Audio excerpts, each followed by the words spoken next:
So I've currently got the track Staring into Space open, where we're going to be looking at the synths.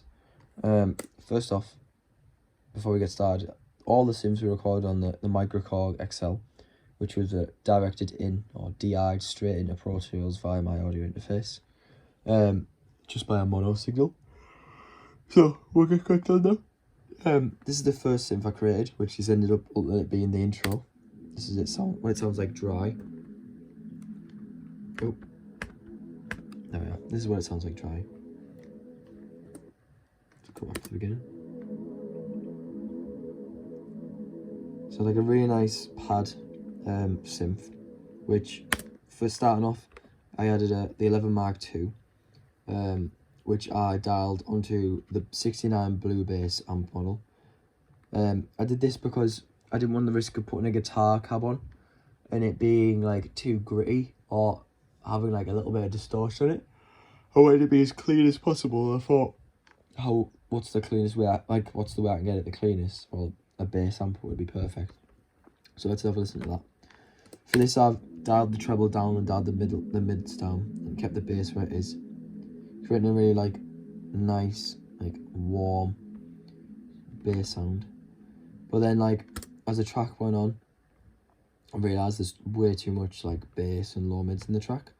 So the way in which I counteracted this is by using a 7-band EQ, where I've placed a high pass at around 150 Hz and rolled off slowly on the low ends to avoid any unnecessary like rumble and mud.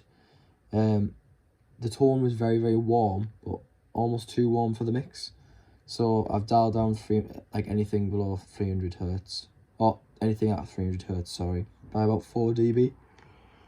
And then finally, just to really emphasise, just to really emphasise the softness of the tone, like take away a little bit of the clarity of the noise, I've also brought down some of those higher mids at about 2 kHz by about 4 dB. And now this is what this sounds like. So as you can hear, it's not as bright as it was, a lot softer, and I think it's perfect for the intro of the track. And then finally, just like a final little touch, I did a low pass on the 1-band EQ, so that anything above 4 kHz is kind of rolled off, purely because it doesn't really need it, and I wanted to keep that space free for the next synth, which I'm going to show you now. So finally, this is what that tone sounds like.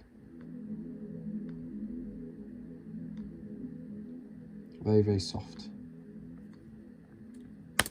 So next up now we have like a singular note synth sound that I found. I think it was on the keys section of the Microkorg. It's a really well sustaining keyboard. My apologies, I keep yawning. So let's have a listen to that. It doesn't come in until here.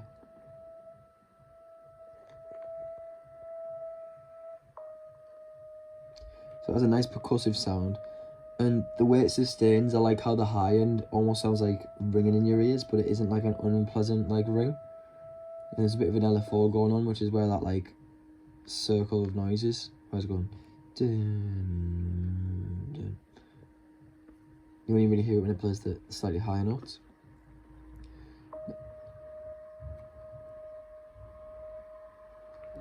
You hear that? So I really like the sound of that, and it's sat really, really nicely on top of that first synth for when that plays. So again, as usual, I started with a guitar amp. I just used the exact same one that I used for the first one, purely because like I felt like the settings worked really, really well. So I copy and pasted that over to here. So listen to that.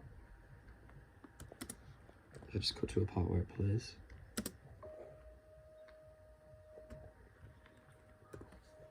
Just to make it sound a bit more natural.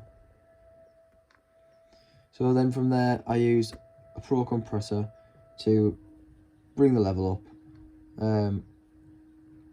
and just like give it a bit more like compressed feel, so that all the signals at about one level. And then as well as that, it wasn't really like as compressed as I wanted it to be, and I really wanted to like push that compressed sound for this. It was like a background synth, so it's not something that's going to be like entirely noticeable, but I just wanted it to have a bit more like noise to it.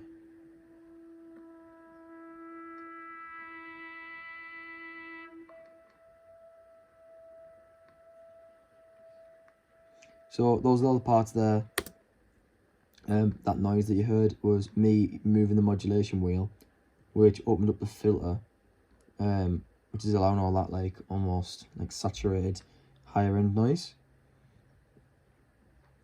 which I thought sounded like really, really cool for like certain parts of the song, and like on the choruses. It was like a distinct part, almost like feedback of a guitar, but I'd done it manually with a synthesizer.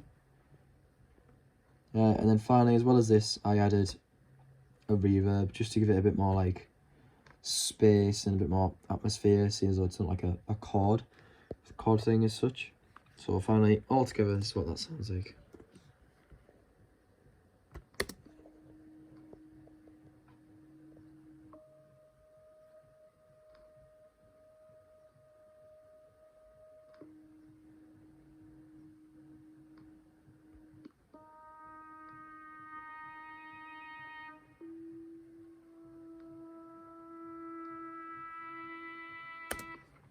So finally now, I wanted to create a synth similar to, so based off my other inspirations, the Entombed track from Kiona Yoken, that album features a lot of synth lines that go hand in hand with the guitars. So I was like, what if I tried to use a synth that sounded a bit like a guitar, like a distorted guitar, because it has like such a nice balance to it. So this is the reason why like the guitars work so well, because of this third synth that like fills in that final space that the other guitars then don't need to fill. So starting off, the synth just plays the chords. This is another preset I found. It just plays the chords of the track and it does it all the way through.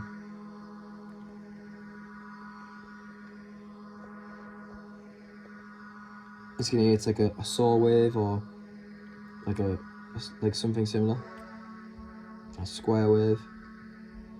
A little bit of modulation to it.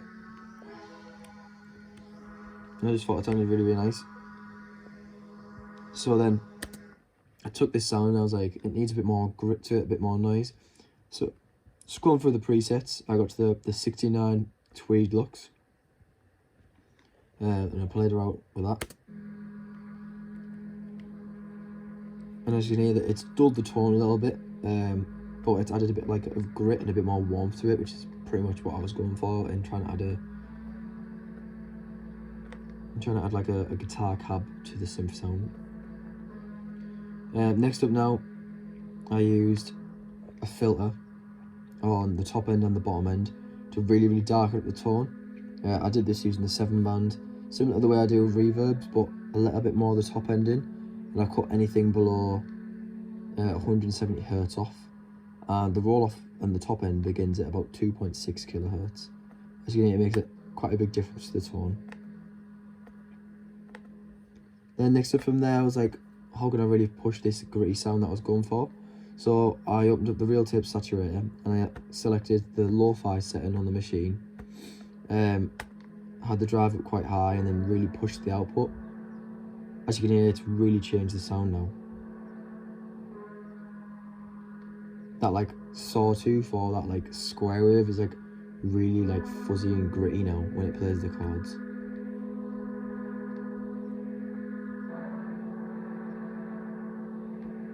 And finally, to further push that like vinyl-y kind of sound, I opened up the real tape flanger then, and used the slow flange sound. For me, it just added this like extra bit of like flavour to the synth. Yeah, extra bit of warble that like really adds to the track. Combining this with then a little bit of reverb, this guitar not this guitar, this synth really like carries through the entire track, and it's honestly become like the foundation, and like the track feels like it's completely missing something without it. So out of all the synths, this is probably the one I was the most happy with. Even though I did have quite a lot of trouble with it at the time, purely because of its like the distortion to the sound of it. There's been times in the track where I've had to automate its volume, where the track's been like quieter and the synth's been too prominent, or points where like the track's been too loud and the synth just disappears. But after a little bit of automation, I'm very, very happy with the synth. So yeah, all combined together, that's how I created the synths for Staring into Space.